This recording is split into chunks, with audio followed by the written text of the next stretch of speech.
गसाइगाव ब्रह्म सेवाश्रमाव गुरुदेव Kalicharan Brahma trust आरो हायनामुलि Gossaigaon BEd college जथायै मोनसे हाबाफारि खुंदों।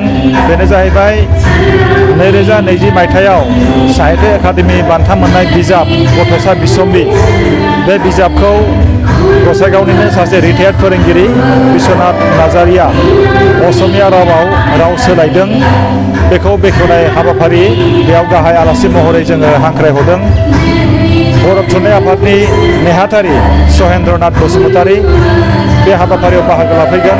क'क्राझार जिल्ला एबसुनि भाइस प्रेसिडेन्ट खाम्फा बसुमतारी आरो लोगोसे दुलाराय ब्रह्म धर्म आफादनि भाइस प्रेसिडेन्ट खगेन्द्र बसुमतारी, गाहाय नेहाथारि जगन चन्द्र ब्रह्म, गसाइगाव ओनसोलनि मेलेमजिबिफोर अनुरानि बसुमतारी मेडाम आरो गोबां लिरगिरि बिथांमोनहा बेयाव बाहागो लाफैदों। जोङो बुंनांगोन गुरुदेव कालीचरण ब्रह्म ट्रास्टआ सिगांनि समाव जों खामानि मावनो हायाखैमोन, नाथाय जोङो एप्रिसियेट खालामनांगोन प्रमद बर' सारा गुरुदेव कालीचरण ब्रह्म ट्रास्टनो बोसोराव 10 लाख रां होबोदों।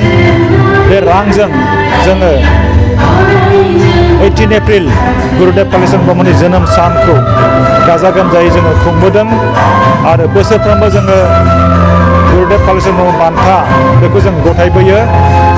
दिनैनि बे हाबाफारियाव जोङो बे ब्रह्म सेवाश्रम गसाइगावनि फांनै नालेंखर बिफां जोङो गायदों आरो बेखौ गिबियाव जोङो अनुरानि बसुमतारी मेडामनि आखाइजों जों गायहोदों आरो बेयाव जाय बिथांमोनहा बाहागो लाफैदों बिथांमोनखौ जोङो हांख्रायदों आरो बिथांमोनहाबो गायदों फांनै नालेंखर बिफांखौ।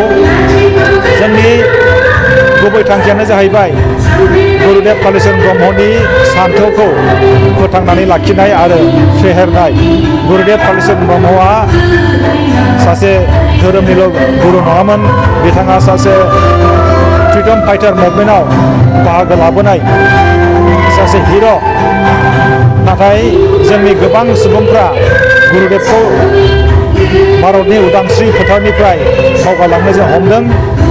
जे गुरुदेवाबोदि जोंनि बे गोग्लैसोनाय थानाय ओनसोलफ्राव सुबुंफोरखौ सांग्रां खालामनानै भारतनि उदांस्रियाव बाहागो लाहोनो हादों।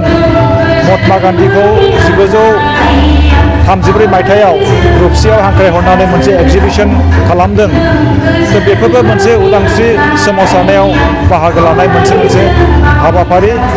जोङो दिनै जानजि खाफ्रादों गुरुदेव कालीचरण ब्रह्मनि सान्थौ, बेखौ जोङो बुहुमाव जों गोसारहोगोन।